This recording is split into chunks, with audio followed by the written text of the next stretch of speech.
درودی دوباره تقدیم به بینندگان عزیز و ارجمند. آقای دکتر روشنفکر در ادامه سلسله مباحث مربوط به تاریخ اسلام فراز دیگری رو ارائه خواهند فرمود و من از محضرشون خواهش میکنم که در ادامه سلسله مباحث مربوط به تاریخ اسلام امروز هم بیاموزید به ما گوشه های دیگری از این تاریخ پرشکوه و پرشور رو انشاءالله. بله، آخرین برنامه‌ای که در محضر بینندگان عزیز بودیم بحث اینکه خداوند در چه مواردی به مسلمانان اجازه جنگ داده، حتی فراتر از اجازه دادن دستور بود. مواردی مثل دفاع و همینطور نقض صلح و پیمان، جایی که به زنان و کودکان ظلم و تعدی میشد.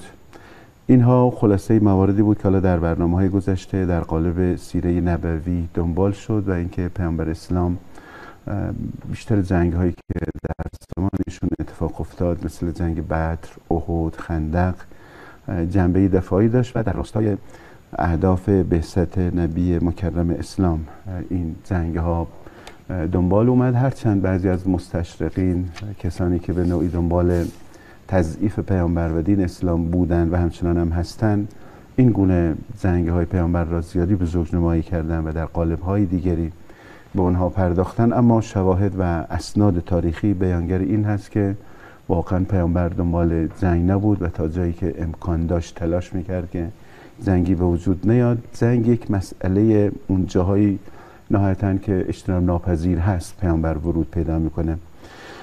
در کنار حالا این بحث جنگ ها، یکی از موضوعاتی که خیلی در تاریخ اسلام جز فرازهای برجسته تاریخ اسلام بود و هست، بحث صلح حدیبیه بود که حالا کمتر گاهی بهش توجه میشه و متاسفانه خواسته ناخواسته بحث جنگ ها بزرگنمایی بوده و بحث جاهایی که پیامبر وارد صلح شد کمتر بهش پرداخته شده. صلح حدیبیه با مشرکان صورت میگیره، همون مشرکانی که مصداق فتنه هم بودن، اما چون پیامبر خدا دنبال جنگ نیست و میخواد کارش رو با دعوت پیش ببره بدون جنگ خونریزی، به همین خاطر هم میاد پیشنهاد صلح مشرکان را میپذیره.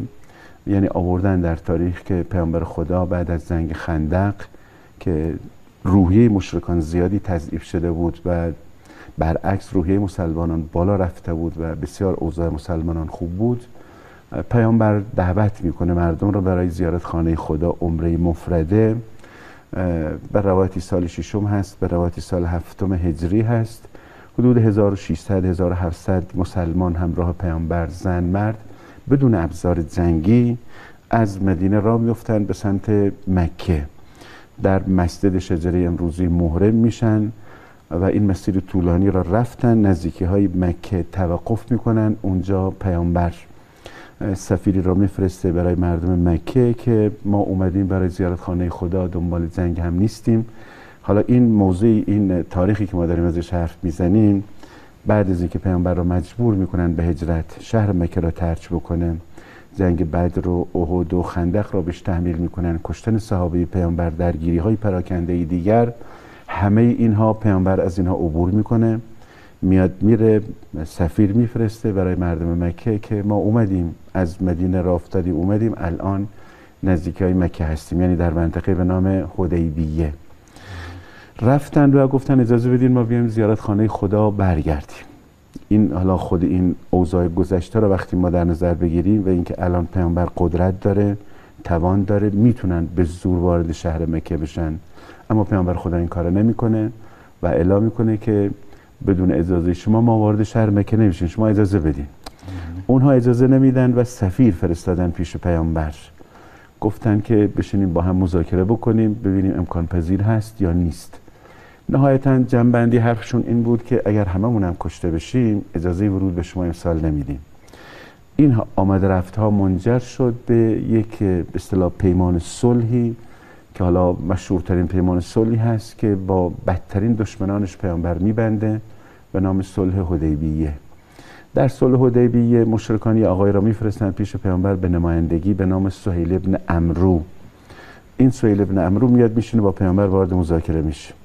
نکته اصلی و اولی این پیمان صلح این هست که مشرکان برای اولین بار پیامبر و مسلمانان رو به عنوان یه قدرت پذیرفتن که بنشتن باشون صحبت بکنن. تا اینجا قبولشون نداشتن، تا اینجا مرتب حمله میکردن به مدینه، اما برای اولین بار نگفتن شما مسلمانتون رو قبول داریم، گفتن که با عنوان یه قدرت می‌نشینیم با شما مذاکره میکنیم. این یه گام به جلو بود برای مسلمانان. یه نکات ظریفی تو این به اصطلاح بحث مذاکره هم پیش میاد، این که حالا چگونه نوشته بشه. مثلا میگن امام علی کاتب هست، پیامبر هم تا این زمان میگن این خوندن نوشتن معمولی رو بلد نبود. مثلا میان می‌نویسن این پیمانی هست میان محمد ابن عبدالله، نه محمد رسول خدا.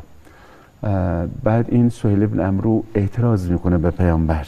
اینا حالا نکات ظریف قابل تأملی هست.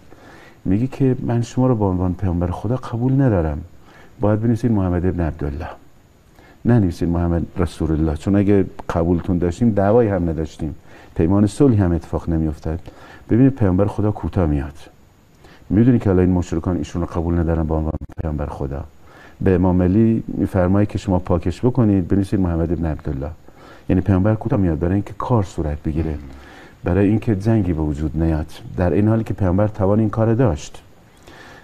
نهایتا میرن سراغ مفاد صلح و مهمترین مفاد صلح که حالا در تاریخ بسیار مشهور هست. اولیش این بود که مسلمانان امسال حق ورود به مکه را ندارن، باید برگردن سال بعد بیان. یعنی قبول میکنن که سال بعد بیان، اما قبول نمیکنن که حالا حدوداً 500 کیلومتر مسلمانان پیامبر محرم شدن، این مسیر طولانی رو رفتن، میگن آقا شما باید برگردید. پیامبر کوتاه میاد برای اینکه کارش پیش بره. حالا در ادامه عرض خواهم کرد.